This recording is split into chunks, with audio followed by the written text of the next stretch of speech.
வெளிநாட்டில் ஒரு பெரிய விருந்து நடந்துக்கிட்டு இருந்துதான். எல்லாரும் மது கோப்பையும் கையுமா அலைஞ்சிக்கிட்டு இருக்கிறாங்க. ஒருத்தர் மட்டும் கையில் எதுவும் இல்லாமல் ரொம்ப நல்ல பிள்ளையா சாதுவா ஒரு ஓரமாக தனியாக உட்காந்துருக்கிறார். அவர்கிட்ட நெருங்கி வாங்க மது சாப்பிட்லாம் அப்படின்னு கூப்பிட்டாங்களாம்.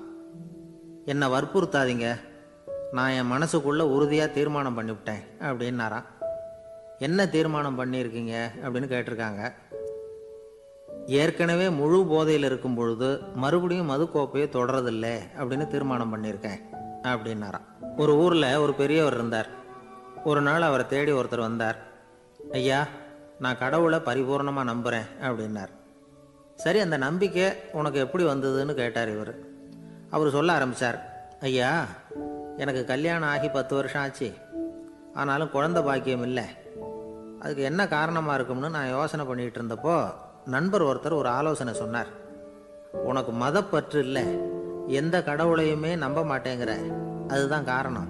கடவுளை நம்பு, உனக்கு குழந்தை பாக்கியம் கிடைக்கும் அப்படின்னார். அவர் அப்படி சொன்னாரே தவிர எனக்கு சந்தேகம்தான். இருந்தாலும் அவர் சொன்னபடியும் நடந்து தான் பார்ப்போமே அப்படின்னு முடிவு பண்ணேன். கடவுளை நம்ப ஆரம்பித்தேன். அந்த வருஷமே அழகான ஆண் குழந்தை பிறந்தது. எல்லாம் இறைவன் அருள் அப்படின்னார். இவர் இப்படி சொன்னதை கேட்டதும் அந்த பெரியவர் சொன்னார், நீ சொல்கிறதெல்லாம் சரிதான், இருந்தாலும் இந்த காலத்தில் எந்த ஒரு காரியமாக இருந்தாலும் அதை சோதனை செஞ்சு பார்த்துட்டு தான் ஒரு முடிவுக்கு வந்து சேர முடியும். அறிவுபூர்வமான முடிவு அதுவாக தான் இருக்கும். அறிவியல் சோதனைகள் அப்படித்தான். ஒரு குறிப்பிட்ட விஷயத்தை பற்றி எத்தனை தடவை சோதனை பண்ணாலும் ஒரே முடிவு தான் கிடைக்கணும். அதுதான் சரியாக இருக்கும். அதனால் இப்போ மறுபடியும் ஒரு சோதனைன்னார். என்ன செய்யணும் அப்படின்னு கேட்டார் இவர். கடவுள்கிட்ட ஒரு பெண் குழந்தை வேணும்னு கேளு. முதல்ல ஆண் குழந்தையை கொடுத்தது மாதிரியே இப்போ ஒரு பெண் குழந்தையையும் கொடுக்குறாரா பார்க்கலாம் அப்படின்னார். சரின்னு சொல்லி இவர் அதே மாதிரி முயற்சி பண்ணினார். அதுக்கப்புறம் அவர் இந்த பெரியவர்கிட்ட வரவே இல்லை. கொஞ்ச காலம் கழித்து இவரே அவரை தேடிக்கிட்டு போய் கதவை தட்டினார். அவர் கதவை திறந்தார். என்ன ஆச்சு, கடவுள் கண் திறந்தாரா அப்படின்னு கேட்டார். அவர், அந்த சமாச்சாரம்லாம் நமக்கு வேணாம் சார். முதல் தடவை அது ஏதோ தற்செயலாக ஏற்பட்ட ஒரு சாதகம். இப்போ நீங்கள் 2வது தடவை சொன்ன பிறகு தினமும் கடவுளை வேண்டிக்கிட்டு தான் இருக்கிறேன், ஒன்றும் நடக்கலை அப்படின்னார் ரொம்ப விரக்தியாக. ஒரே ஒரு தோல்வியில் உங்கள் நம்பிக்கையெல்லாம் பறந்து போயிட்டுது பார்த்தீங்களா அப்படின்னார் அந்த பெரியவர். எல்லாம் நல்ல விதமாக நடக்கிற வரைக்கும் நம்பிக்கை, எதிர்பார்த்தது தோல்வியில் முடிஞ்சுட்டுதுன்னா அவநம்பிக்கை. மற்றவர்கள் பேரில் வைக்கிற நம்பிக்கை எந்த நேரத்திலையும் விவகாரமாகி விடக்கூடிய சாத்தியம் உண்டு. நாம் நம்பிக்கை வைக்க வேண்டியது நம்மக்கிட்ட தான், நமக்குள்ளே இருக்கிறார் கடவுள். எனவே நம்ம பேரில் நாம் வைக்கிற நம்பிக்கை தான் உண்மையான கடவுள் பக்தி. நிபந்தனையற்ற நம்பிக்கையாக அது இருக்கணும். எல்லாம் நல்லபடியாக நடந்துக்கிட்டு இருந்தால் எந்த முட்டாளுக்கும் நம்பிக்கை வரத்தான் செய்யும் அப்படிங்கிறது ஒரு பெரியவர் கருத்து. தியானத்தின் மூலமாக தான் உனக்குள்ளே ஆழமாக தோண்டுனா உன்னுடைய அடி ஆழத்தில் நம்பிக்கை வந்து அப்படி ஊற்றெடுக்கும், அதை பார்க்க முடியும் அப்படிங்கிறது பெரியவர்கள் சிந்தனை. ஒரு குழந்தை அப்பாவை பார்த்து என்னப்பா பண்ணுறேன்னு கேட்டுதான். பிரார்த்தனை பண்ணிகிட்டு இருக்கிறேன்னாரான் அப்பா. பிரார்த்தனை பண்ணுனா என்ன கிடைக்கும் அப்படின்னு கேட்டுதான் குழந்தை. எல்லாம் கிடைக்கும் அப்படின்னாரான் அப்பா. நீ வச்சிருக்கிறிய பேனா அது கூட கிடைக்குமான்னு கேட்டுதான் குழந்தை. ஓ, கிடைக்குமேன்னு இருக்கார். அப்படின்னா அந்த பேனாவை என்கிட்ட கொடுத்துரு, நீ பிரார்த்தனை பண்ணி வேற பேனா வாங்கிக்கோ அப்படின்னு தான் அந்த குழந்தை. ஒரு ஊரில் ஒரு குரு இருந்தார், ஜென் குரு. அவரை தேடிட்டு ஒரு மன்னர் வந்தார். வந்தவர் ஜப்பான் மன்னர். தோட்டக்கலையை பற்றி தெரிஞ்சுட்டு போகிறதுக்காக அவர் வந்தார்.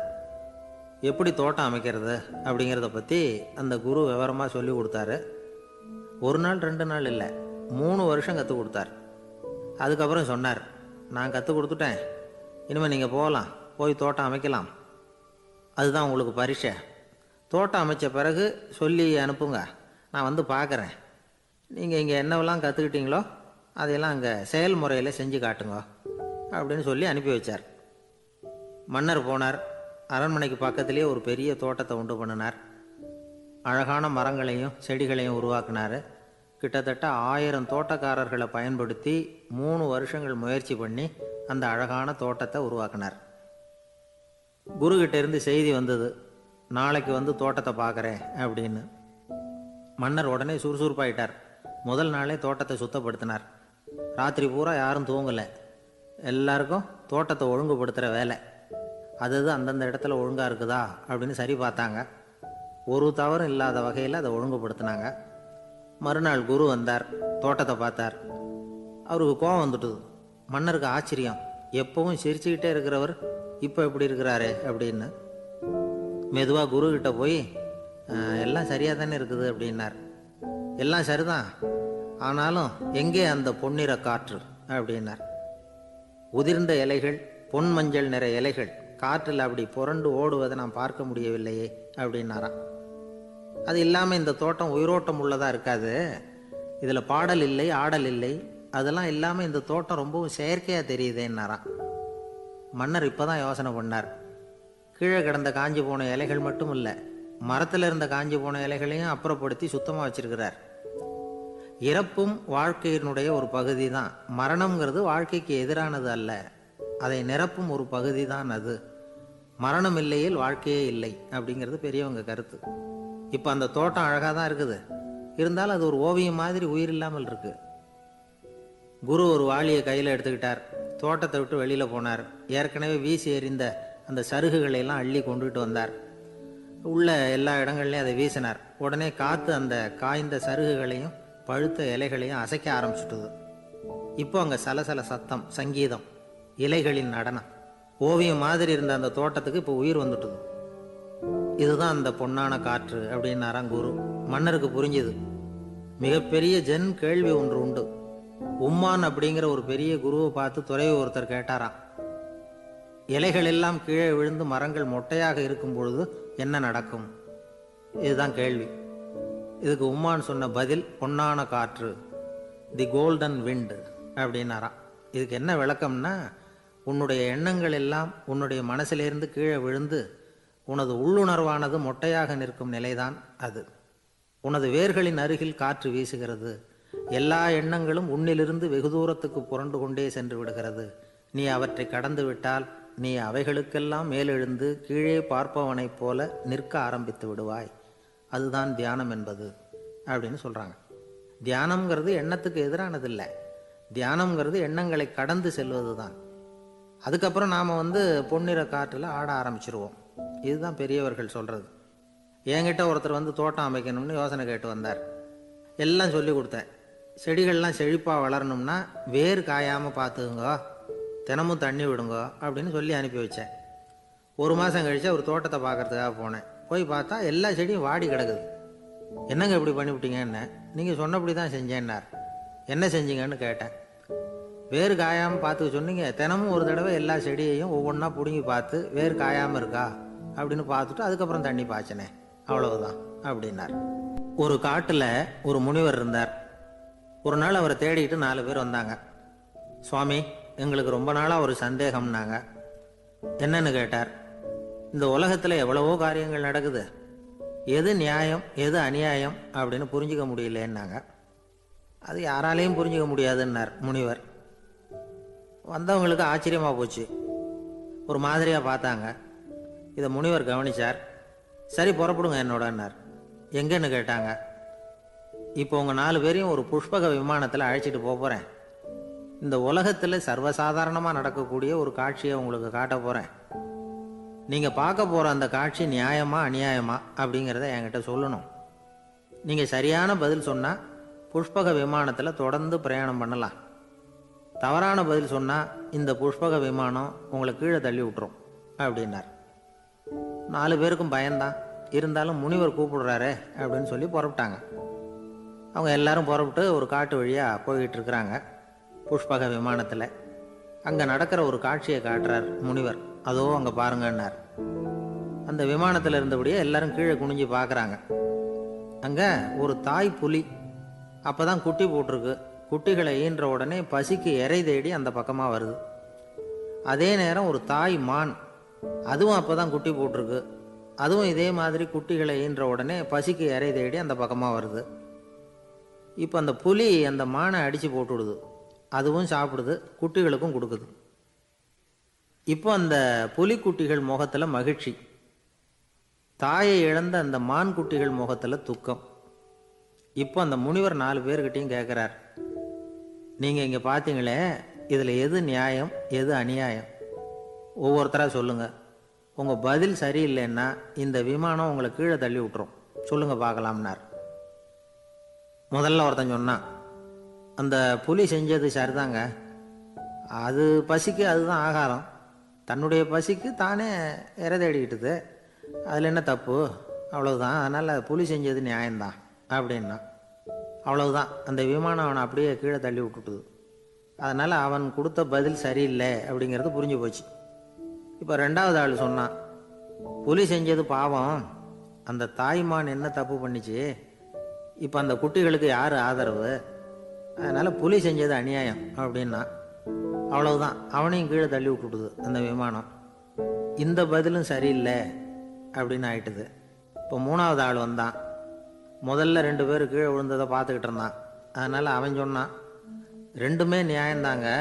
புலி இரை தேடினதும் இயற்கை, அதுக்கு மான் இரையானதும் இயற்கை.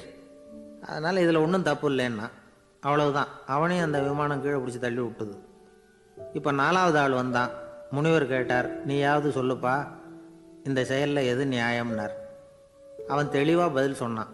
அதாவது என்ன சொன்னான்னா, எனக்கு தெரியல அப்படின்னா. அவனை விமானம் கீழே தள்ளலை, சௌரியமாக அழைச்சிட்டு போயிட்டுது. இவனும் பிரயாணம் சௌக்கியமாக பண்ணானான். ஆக இதுதான் சரியான பதிலுங்கிறத முனிவர் உணர்த்தினார். இந்த கதையிலிருந்து நாம் புரிஞ்சுக்க வேண்டியது என்னென்னா, இந்த உலகத்தில் எவ்வளவோ காரியங்கள் நடக்குது. அதெல்லாம் ஏன் அப்படி நடக்குதுங்கிறதுக்கு எப்பேற்பட்ட பண்டிதராலும் பதில் சொல்ல முடியாது. தெரியாததை தெரியாதுன்னு ஒத்துக்கிட்டா வாழ்க்கை பிரயாணம் சுகமாக இருக்கும். அதனால் தேவையில்லாத விஷயங்களை புரிஞ்சுக்கிறதுக்கு நேரத்தை செலவு பண்ணிகிட்டு இருக்கக்கூடாது. வாழ்க்கையை குழப்பிக்கக்கூடாது. வாழ்க்கைக்கு தேவையானது என்னவோ அதை மட்டும் புரிஞ்சுக்கிட்டா போதும். இந்த காலத்து ஆள் ஒருத்தன் ஒரு பெரியவரை தேடி வந்தான். ஐயா, ஒரு சந்தேகம்னா. என்ன உன்னுடைய சந்தேகம்னார். பகுத்தறிவுன்னா என்ன, விதின்னா என்ன அப்படின்னு கேட்டான். இதுக்கு அவர், இப்போ உன்னுடைய வலது காலை தூக்குன்னார். தூக்கினான். சரி, இப்போ உன்னுடைய வலது காலை கீழே இறக்காம உன்னுடைய இடது காலையும் தூக்குன்னார். தூக்கினான். பொத்துன்னு கீழே விழுந்துட்டான். பெரியவர் சொன்னார், உன்னால் ஒரு காலை தூக்க முடிஞ்சுது, அதுதான் பகுத்தறிவு. 2 கால்களையும் ஒரே சமயத்தில் தூக்குனா அடிபடும், அப்படிங்கிறது தான் விதி அப்படின்னு விளக்கம் கொடுத்தார். இவன் தன்னுடைய விதியை நொந்துக்கிட்டே இடுப்பை பிடிச்சிக்கிட்டு அங்கேருந்து நடந்து போயிட்டானான். ஒரு ஆள் வேகமாக நடந்து போய்கிட்டு இருந்தான். அவன் வேகமாக நடக்கிறதுக்கு காரணம் வெயில் காலம், காலில் செருப்பு இல்லை, மணல் பாதை, அதுதான் வேகம். காலில் செருப்பும் இல்லாமல் கையில் குடையும் இல்லாமல் அந்த ஆள் வெயிலில் நடந்து போய்கிட்டு இருக்கிறான். அந்த சமயத்தில் இன்னொருத்தன் குதிரை மேலே ஏறி அந்த வழியாக வந்துக்கிட்டு இருக்கிறான். அவன் காலில் செருப்பும் இருந்தது, கையில் குடையும் இருந்தது. நடந்து போய்கிட்டு இருந்தவன் அந்த குதிரை ஆசாமியை பார்த்து கேட்டான், ஐயா, நீங்களும் குதிரை மேலே உட்காந்துக்கிட்டு போய்கிட்டு இருக்கிறீங்க, அப்படி இருக்கிறப்போ உங்களுக்கு அந்த செருப்பு என்னத்துக்கு, அதை எனக்கு கொடுத்து உதவலாமே அப்படின்னா. குதிரை மேலே உட்காந்துருந்தவன் யோசனை பண்ணி பார்த்தான். இவன் சொல்கிறதும் நியாயம்தானே அப்படின்னு சொல்லி தன்னுடைய செருப்பை கழட்டி அந்த வழிப்போக்கனுக்கு கொடுத்துட்டான். ரொம்ப நல்லதுங்க அப்படின்னு சொல்லி இவன் அதை வாங்கி காலில் மாட்டிக்கிட்டான். அதுக்கப்புறம் மறுபடியும் இவன் ஆரம்பித்தான், ஐயா, நீங்கள் குதிரையில் போகிறதுனால போக வேண்டிய இடத்துக்கு வேகமாக போய் சேர்ந்துருவீங்க, அதனால் உங்கள் கையில் அந்த குடை என்னத்துக்கு, நான் நடந்து போயிட்டுருக்கிறவன் ரொம்ப நேரம் நடக்க வேண்டியிருக்கும் இந்த வெயிலில், அதனால் அந்த குடையையும் எனக்கு கொடுங்களேன் அப்படின்னா. குதிரை வீரன் யோசனை பண்ணி பார்த்தான். இதுவும் நியாயம்தானே அப்படின்னு அவனுக்கு தோணுச்சு. உடனே இறக்கப்பட்டு தன் காலில் இருந்த செருப்பை கொடுத்தது மாதிரியே தன் கையில் இருந்த குடையையும் இவங்கிட்ட கொடுத்துட்டான். அதுக்கப்புறம் அவன் நிம்மதியாக புறப்பட்டான். இப்போ மறுபடியும் கை தட்டி அவனை நிறுத்தினான். கீழே நின்றுக்கிட்டு இருந்தவன், என்னப்பா, ஏன் என்ன நிறுத்தினேன், இன்னும் ஏதாவது வேணுமா உனக்கு அப்படின்னா குதிரையில் இருந்தவன். இவன் மெதுவாக வாயை திறந்து, அந்த குதிரையையும் என்கிட்ட கொடுத்துருங்களேன்னா. அந்த குதிரை வீரன் இப்போ ஒரு கணம் யோசனை பண்ணி பார்த்தான். உடனே என்ன பண்ணான் தெரியுமா, தன்கிட்ட இருந்த குதிரை சவுக்கை எடுத்தான். குதிரை சவுக்கால் அந்த ஆளை வாங்குவாங்கன்னு வீசி தள்ளிவிட்டான். இவ்வளவு சவுக்கடியும் வாங்கிக்கிட்டு இந்த ஆள் என்ன பண்ணான் தெரியுமா, சிரிக்கிறான். அடி வாங்கிட்டு யாராவது சிரிப்பாங்களா? குதிரை வீரனுக்கு ஒன்றும் புரியல. என்னப்பா அது, ஏன் இப்படி அடி வாங்கிட்டு இப்படி சிரிக்கிறியே அப்படின்னு கேட்டான். இப்போ அந்த வழிப்போக்கன் சொல்கிறான், ஐயா, நான் இப்படி சிரிக்கிறதுக்கு காரணம் இருக்கு. இப்படி குதிரை கேட்டு உங்ககிட்ட அடி வாங்கலைன்னு வச்சுக்கோங்க, என் உயிர் உள்ள வரைக்கும் மனசில் ஒரு தவிப்பு இருந்துக்கிட்டே இருக்கும். செருப்பையும் கொடையையும் கேட்ட உடனே கொடுத்தவன் குதிரையையும் கேட்டிருந்தா கொடுத்துருப்பானோ அப்படிங்கிற பேராசையில் ஏங்கிக்கிட்டே இருந்திருப்பேன். இப்போ உங்ககிட்ட அடி வாங்கின பிறகு என்னுடைய அந்த சந்தேகம் தீர்ந்து போச்சு. என்னுடைய ஆசைக்கு எல்லை எது அப்படிங்கிறத எனக்கு புரிஞ்சுட்டுது அப்படின்னு சொல்லிவிட்டு அவன் நடக்க ஆரம்பிச்சிட்டானான். ஆசைக்கும் எல்லை உண்டு அப்படிங்கிறத விளக்கறதுக்காக வாரியார் சுவாமிகள் சொல்ற கதை இது. மனிதனுக்கு ஏற்படுகிற தன்முனைப்பு இருக்கு பாருங்க, ஈகோ, அது கூட ஒரு நிழல் மாதிரி தானா. அப்படி நினைக்க ஆரம்பிச்சுட்டா அதனால ஏதும் பிரச்சனை வராதான். தன்முனைப்பை நிழல் போலவே ஏற்றுக்கொள்ளுங்கள் அப்படிங்கிறது பெரியவங்க கருத்து. ஒரு காரியத்தை வெற்றிகரமா நல்ல விதமா செஞ்சு முடிக்கிறோம்னு வச்சுக்கோங்க, அந்த சமயத்துல ஒரு வித நுட்பமான தற்பெருமை நமக்குள்ள உண்டாகுது. இது இயற்கையானது, அதனால இது மேல பற்று வைக்கக்கூடாது. அப்படி வைக்க ஆரம்பிச்சுட்டா அந்த தற்பெருமை ஒரு நிரந்தர விருந்தாளியா நம்ம கிட்ட தங்கிக்கும். நம்ம நிழல் எப்படின்னு பாருங்க, நாம நடக்கும் பொழுது நம்ம பின்னாடியே வரும். தன்முனைப்பையும் அப்படியே நினைச்சுக்குங்க. நிழல் யாருக்கும் எந்த பிரச்சனையையும் உண்டாக்குறது இல்லை. ஆனா அந்த நிழலை கண்டே நாம பயப்பட ஆரம்பிச்சுட்டா நாம எதுலையும் வெற்றி காண முடியாது. நிழலோட சண்டை போடக்கூடாது. அது மாதிரி தன்முனைப்போடவும் நாம சண்டை போட வேண்டியதில்லை. இல்லாத ஒன்றோடு சண்டை போடுறது எப்படின்னா, அது இருட்டோட சண்டை போடுறது மாதிரி. நாம நிழல் கிடையாது, நம்ம கிட்ட இருக்கிற தன்முனைப்பு ஒரு நிழல். நம்ம நிழலையும் நமக்கு சமமா பார்க்குறோம் பாருங்க, அங்கதான் சிக்கலே ஆரம்பம். இப்போ நாம நடந்து போய்கிட்டு இருக்கிறோம், நம்ம நிழல் தரையில விழுது. யாரோ ஒருத்தர் நம்ம நிழல் மேல காலை வச்சு நடந்து போறார். உடனே அவர்கிட்ட சண்டைக்கா போறோம், ஏண்டா என் நிழலை மிதிச்ச அப்படின்னு. நமக்கு தெரியும் அது நிழல் தாங்கிறது. அவர் உங்க மேல நடக்கல, உங்களுடைய நிழல் மேலதான் நடக்கிறார். அது மாதிரி உங்க தன்முனைப்பின் மேல யாராவது நடந்தா உங்களை அவமானப்படுத்துறதா நினைக்கிறீங்க. காரணம், நாமளும் நம்ம தன்முனைப்பும் ஒண்ணுங்கிற நினைப்பு தான் காரணம், மற்றபடி வேற ஒன்றும் கிடையாது. நம்ம நிழல் மேல நடக்கிறவர் நம்மளை காயப்படுத்துறது இல்லை. தன்முனைப்பை வேண்டாத ஒன்னாவும் பார்க்க வேண்டியதில்லை. அது இயற்கை. நிழலை உங்க முன்னாடி வைக்க வேணாம், அது உங்க பின்னாடியே இருக்கட்டும். நிழலின் நிழலாகி விடாதீர்கள், நீங்கள் நீங்களாகவே இருங்கள். இதுதான் சான்றோர் சிந்தனை. ஒரு பேருந்துல ஒரே நெரிசல். ஒருத்தர் பக்கத்துல நின்றுகிட்டு இருந்தவர்கிட்ட ரொம்ப பணிவா விசாரிச்சார், ஏன் சார் நீங்க ஏதாவது பெரிய உத்தியோகத்துல இருக்கிறீங்களா அப்படின்னார். அப்படிலாம் ஒண்ணும் இல்லைங்கன்னார் அவரு. அப்படின்னா வேற ஏதாவது அரசியல்ல பெரிய பதவியில் இருக்கிறீங்களா அப்படின்னு கேட்டார். அதுவும் இல்லைங்கன்னார். சரி, பணமாவது அதிகமாக வச்சிருக்கீங்களா அப்படின்னு கேட்டார். அப்படிலாம் ஒன்றும் கிடையாது சார்னார் அவரு. அப்புறம் எதுக்கடா என் காலை மிதிச்சுக்கிட்டு இருக்கிற, எடுறா காலை அப்படின்னாராம் இவர். ஒரு ரயில் வேகமாக போயிட்டு இருக்கு. அது ஒரு ரயில்வே ஸ்டேஷனில் கொஞ்ச நேரம் நின்றுது. அப்போ அதில் ஒரு ஆள் ஏறினார். தலையில் ஒரு மூட்டையை வச்சிருந்தார். மூட்டையை தலையில் சுமந்துக்கிட்டே உள்ளே வந்தார். மூட்டையை தலையில் சுமந்துக்கிட்டே ஒரு இடத்துல உட்கார்ந்தார். ரயில் மறுபடியும் புறப்பட்டது. இவர் தன் தலையில் இருந்த மூட்டையை கீழே இறக்கி வைக்கணும்ல, வைக்கல, சுமந்துக்கிட்டே வர்றார். எதிரில் உட்காந்துருந்தவர் கேட்டார், ஏங்க ஏன் இப்படியே உட்காந்துருக்குறீங்க, தலையில் மூட்டையை வச்சுக்கிட்டு, மூட்டையை கீழே இறக்கி வைக்கலாமே அப்படின்னார். வேணாங்க பாவம், தலையில் இருக்கிற மூட்டையை இறக்கி ரயிலில் வச்சா ரயிலுக்கு பாரம் அதிகமாக இருக்கும் அப்படின்னார் அவர். இப்படி ஒரு ஆளை பார்த்தா நமக்கு சிரிப்பு தான் வரும். ஏன்னா ரயிலுங்கிறது அந்த மூட்டையையும் சேர்த்து சுமந்துக்கிட்டு தான் போகுது. அவன் அந்த மூட்டையை தலையில் வச்சிருந்தாலும் ஒன்று தான், தரையில் வச்சிருந்தாலும் ஒன்று தான்.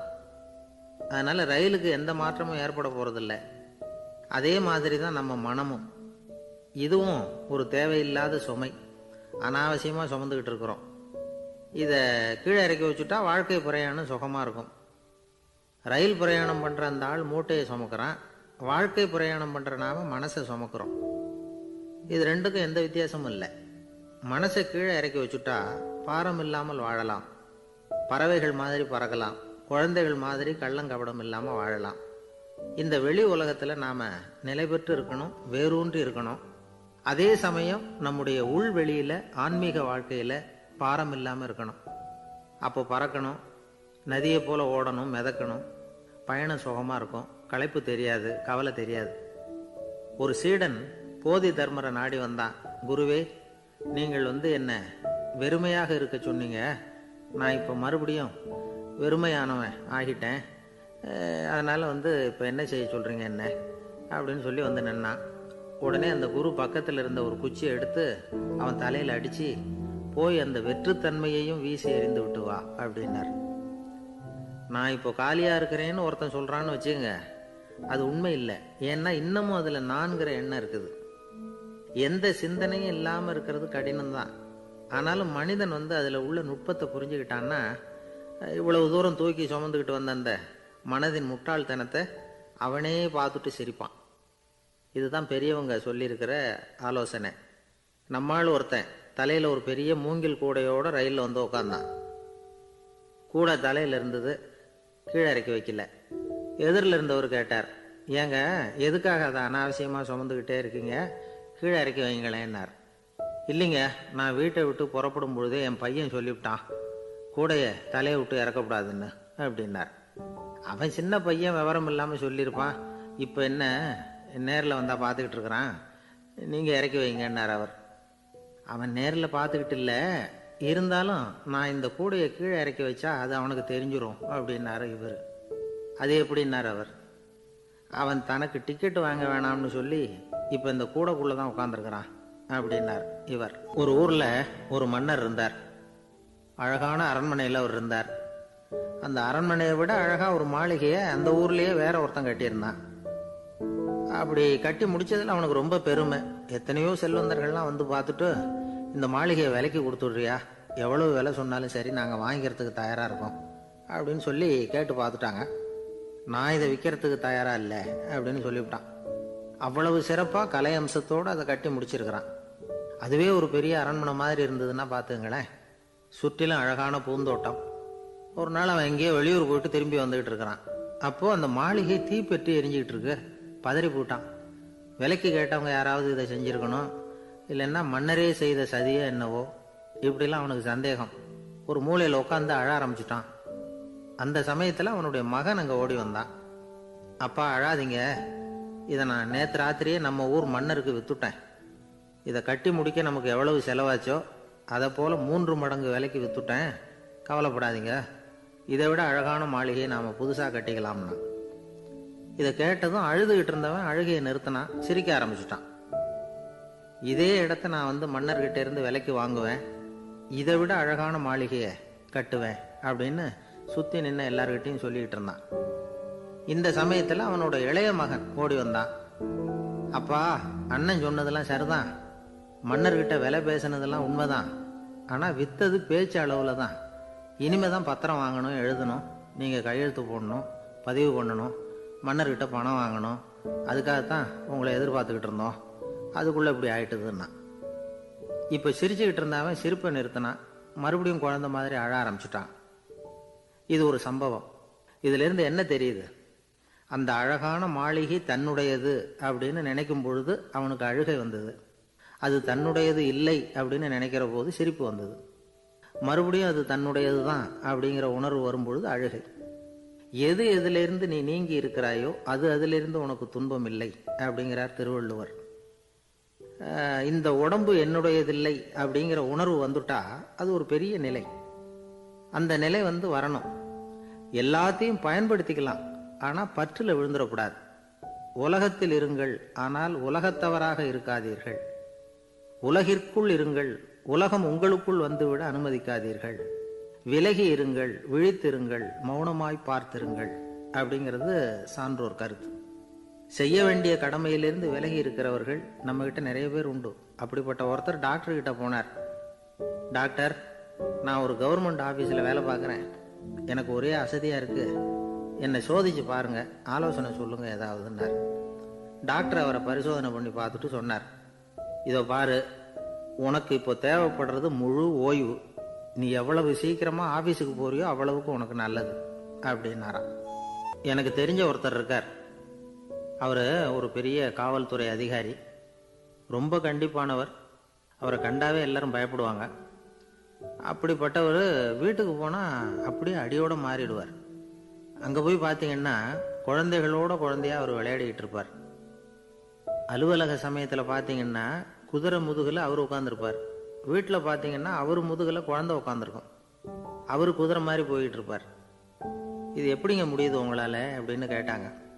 அது ஒன்றும் இல்லை, இங்கே வீட்டுக்கு வந்த உடனே என்னோட மனசை தனியாக எடுத்து வச்சுருவேன் அப்படின்னார். அது என்னங்க உங்கள் சட்டப்பயிலியாக இருக்குது மனசு, அது தனியாக எடுத்து வைக்கிறதுக்கு அப்படின்னு கேட்டாங்க. அப்படி இல்லைங்க, இது ஒரு பயிற்சி, மனப்பயிற்சி, அவ்வளவுதான் அப்படின்னார். இப்படி சமயம் பார்த்து மனசை தனியாக வச்சுவிட தெரிஞ்சவங்க வாழ்க்கையில் எப்பவும் உற்சாகமாக இருப்பாங்க அப்படிங்கிறது பெரியவங்க கருத்து. ஒரு டாக்டர் ஆஸ்பத்திரியில் இருக்கிற வரைக்கும் டாக்டராக இருக்கலாம், அவர் மனைவிகிட்டையும் அவர் டாக்டராக இருக்க வேண்டிய அவசியம் இல்லை. ஒரு வக்கீல் கோர்ட்டில் இருக்கிற வரைக்கும் வக்கீலாக இருக்கலாம், வீட்டுக்கு வந்ததுக்கு அப்புறமும் வக்கீலாக இருக்க வேண்டிய அவசியம் கிடையாது. வீட்டில் குழந்தைகள்கிட்ட விளையாடும் பொழுதும் அதுகள்கிட்ட ஃபீஸு கேட்டுக்கிட்டு இருக்கக்கூடாது. நாம் எப்படி இருக்கணும்னு பெரியவங்க சொல்கிறாங்கன்னா, மனசோட சேரக்கூடாதான், அப்படி சேராமல் வாழ்க்கையை கவனிக்கணுமா. மனசை அப்படியே தனியாக எடுத்து பக்கத்தில் வச்சுடணும். அப்படின்னா அதை அப்படியே தூக்கி எறிஞ்சுடு அப்படின்னு அர்த்தம் இல்லை. ஏன்னா மனசுங்கிறது நமக்கு உபயோகப்படக்கூடிய ஒன்று தான். எப்போ எப்போ அது தேவையோ அப்பப்போ எடுத்து உபயோகப்படுத்திக்கணும். தேவைப்படுறப்போ எடுத்து கண்ணாடியை மாட்டிக்கிறோம்ல, படிக்கும் பொழுது கண்ணாடி தேவைப்படுது, எடுத்து மாட்டிக்கிறோம் இல்லையா? அது மாதிரி கணக்கு போடுறதுக்கு மனசு தேவை. கடைக்கு போய் ஒரு பொருள் வாங்குகிறோம், காசு கொடுக்குறோம், மீதி சில்லறை சரியாக இருக்கா அப்படின்னு எண்ணி பார்த்து வாங்க வேண்டியிருக்கு. அந்த சமயத்தில் மனசை எடுத்து தனியாக வச்சுட்டேன் அப்படின்னு சொல்லிகிட்டு இருக்கக்கூடாது. பரீட்சைக்கு படிக்க வேண்டியிருக்குது, படித்ததையெல்லாம் அப்படியே நினைவில் வச்சுக்க வேண்டியிருக்கு, அந்த சமயத்தில் மனசை தூக்கி எறிஞ்சுட்டேன் சார் அப்படின்னு சொல்லிகிட்டு இருக்கக்கூடாது. அப்படி சொன்னால் பரீட்சை நம்மளை தூக்கி எறிஞ்சிடும். அதனால் தேவைப்படுறப்போ மனசை உபயோகப்படுத்தணும், தேவையில்லாதப்போ அதை தனியாக ஓய்வு எடுத்துக்க விட்டுடணும். இப்படி நாம் பழக்கப்படுத்திக்கிட்டா வாழ்க்கைங்கிறது நமக்கு புதுசாக தெரியுமா. மனசுக்கும் ஒரு சக்தி கிடைக்கும். எந்திரங்களுக்கு ஓய்வு கொடுக்குற மாதிரி மனசுக்கும் ஓய்வு கொடுக்கணும், இல்லைன்னா அது களைச்சி போயிடும். குழந்தைகள் மனசை சுமந்துக்கிட்டு இருக்கிறது இல்லை. இது முதியவர்கள் குழந்தைகள்கிட்ட இருந்து கற்றுக்க வேண்டிய ஒரு பாடம். ஆனாலும் இந்த கால குழந்தைகள்கிட்ட ரொம்ப எச்சரிக்கையாக இருக்க வேண்டியிருக்கு.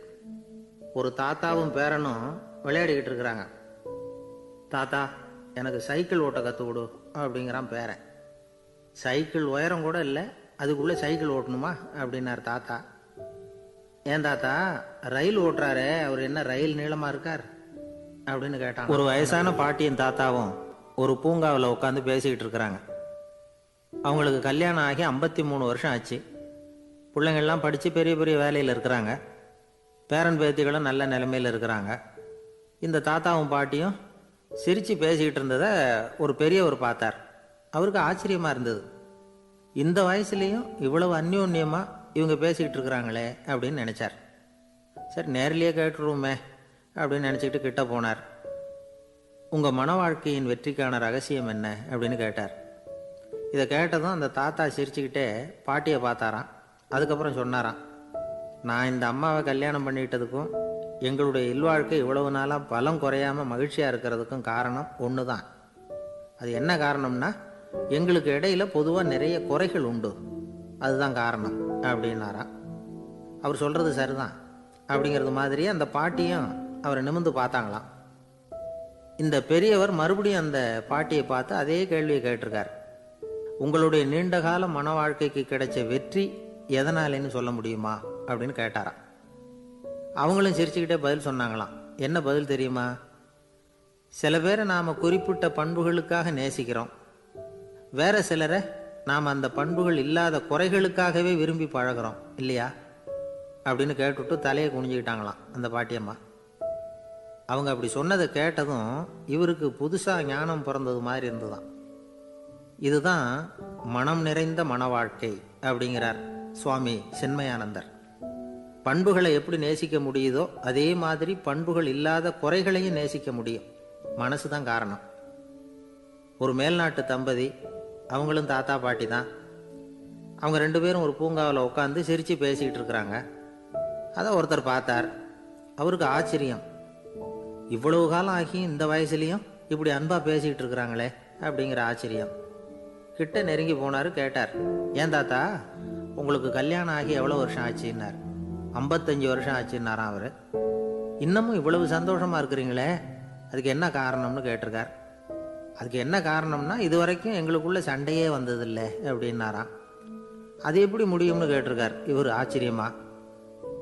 அந்த தாத்தா சொல்ல ஆரம்பிச்சாராம், இதை பாருப்பா, எங்களுக்கு கல்யாணம் ஆன புதுசில் நானும் என்னுடைய மனைவியும் ஒரு குதிரை மேலே ஏறி ஒரு காட்டு வழியாக போய்கிட்டு இருந்தோம். கொஞ்சம் தூரம் போனதும் அந்த குதிரை எடக்கு பண்ணிச்சு. நான் உடனே கீழே இறங்கி அந்த குதிரையை பார்த்து, இது உனக்கு முதல் தடவை அப்படின்னு மிரட்டலாக சொல்லிவிட்டு ஏறி உட்காந்தேன். மறுபடியும் போனோம். கொஞ்சம் தூரம் குதிரை நல்லபடியாக நடந்து போச்சு. மறுபடியும் இடக்கு பண்ண ஆரம்பிச்சுட்டுது. நான் கீழே இறங்கினேன். கையில் இருந்த சாட்டையால் ஓங்கி ஒரு அடி கொடுத்தேன். இது உனக்கு 2வது தடவை அப்படின்னு சொல்லிவிட்டு ஏறி உக்காந்தேன். மறுபடியும் குதிரை கொஞ்சம் தூரம் நல்ல விதமாக நடந்து போச்சு. அப்புறமும் இடக்கு பண்ண ஆரம்பிச்சுட்டுது. அந்த சமயத்தில் ஒரு ஆற்று பாலத்தை கடந்து போய்கிட்டு இருக்கிறோம். நான் கீழே இறங்கினேன். என்னுடைய மனைவியையும் கீழே இறங்க சொன்னேன். அந்த குதிரையை பிடிச்சி அப்படியே ஆற்றுல தள்ளி விட்டுட்டேன். தள்ளி விட்டுட்டு இது உனக்கு கடைசி தடவை அப்படின்னு சொன்னேன். அதை பார்த்ததும் என் மனைவி பதறி போயிட்டாங்க. போய் ஐயோ பாவம், என்ன இப்படி பண்ணிவிட்டீங்க, உங்களுக்கு மனசில் கொஞ்சம் கூட இறக்கமே இல்லையா அப்படின்னாங்க. நான் மெதுவாக இவங்க பக்கம் திரும்பி இது உனக்கு முதல் தடவை அப்படின்னேன். அவ்வளவுதான். அன்னையிலேருந்து இன்னைய வரைக்கும் ஒரு நாள் கூட எங்களுக்குள்ள சண்டையே வந்ததில்லை அப்படின்னு விளக்கம் கொடுத்தார் அந்த தாத்தா. ஒரு காலத்தில் பிரஷ்யா அப்படின்னு ஒரு தேசம் இருந்தது. இப்போ ஜெர்மனி இருக்குல்ல, இதோட பெரும்பகுதி ஒரு காலத்தில் பிரஷ்யாங்கிற பேரில் இருந்தது. அப்போ அதுக்கு அரசராக இருந்தவர் மகா ஃப்ரெடரிக், அதாவது ஃப்ரெடரிக் தி கிரேட் அப்படின்னு சொல்லுவாங்க. அந்த ராஜாவுக்கு ஒரு சந்தேகம். நாம் பல வகையான வரிகளை விதித்து வசூல் பண்ணுறோம், அப்படி பண்ணி வருமானம் குறைஞ்சிக்கிட்டே போகுதே, இதுக்கு என்ன காரணமாக இருக்கும்? இதுதான் அவருக்கு ஏற்பட்ட சந்தேகம். ஒரு சமயம் அந்த அரசர் தம்முடைய அமைச்சர்களையும் பிரபுக்களையும் தளபதிகளையும் கூப்பிட்டு ஒரு விருந்து வச்சார். விருந்து முடிஞ்சதும் அவங்கள பார்த்து இந்த சந்தேகத்தை கேட்டார். வரிகள் அதிகமாக விதித்து வருமானம் குறையறதுக்கு என்ன காரணம் அப்படின்னு கேட்டார். பல பேருக்கு இதுக்கு சரியாக பதில் சொல்ல தெரியல. அனுபவசாலியான ஒரு தளபதி எழுந்திருச்சார். அரசே, அது எப்படிங்கிறத இப்போ உங்களுக்கு காட்டுறேன்னார். உடனே ஒரு பெரிய பனிக்கட்டி ஒன்றை தன்னுடைய கையில் எடுத்தார். அதை அப்படியும் எப்படியும் திருப்பி பார்த்தார். அப்புறம் அடுத்தவர்கிட்ட கொடுத்தார். அவர் அதை அப்படியும் இப்படியும் திருப்பி பார்த்துட்டு அடுத்தபடியாக இருந்தவர்கிட்ட கொடுத்தார். இப்படியே இதை ஒவ்வொருத்தராக பார்த்துட்டு ஒவ்வொரு கையாக மாறி கடைசியில் மன்னர் கைக்கு போய் சேர்ந்தது. மன்னர் கைக்கு அந்த பனிக்கட்டி போய் சேர்ந்தப்போ அது கொஞ்சம் கொஞ்சமாக உருகி ஒரு பட்டாணி கடலை சைஸுக்கு ஆகிட்டுது.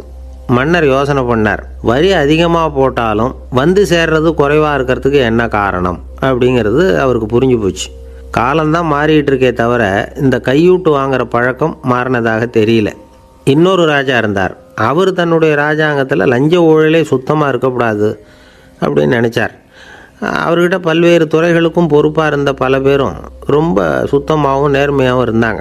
ஒரே ஒருத்தர் மட்டும் எல்லார்கிட்டையும் லஞ்சம் வாங்கிட்டே இருந்தார். அவரை வேறு துறைகளுக்கு மாற்றி பார்த்தாரு. அந்த ராஜா என்னென்னமோ பண்ணி பார்க்குறாரு. எந்த வேலையை கொடுத்தாலும் அதுலேயும் லஞ்சம் வாங்கிறதுக்கு ஒரு வழியை உண்டு பண்ணிக்குவார் அந்த ஆள். ராஜாவுக்கு இது ஒரு பெரிய தலைவலியாக போட்டுது. இவர் என்ன பண்ணுறது, இவருக்கு என்ன வேலையை கொடுக்கறது, கொஞ்சம் கூட லஞ்சம் வாங்கிறதுக்கு சான்ஸே இல்லாத ஒரு வேலையை கொடுக்கணும் அப்படின்னு திட்டம் போட்டார். ஒரு நாள் அவருக்கு அந்த உத்தரவும் போட்டுட்டார்.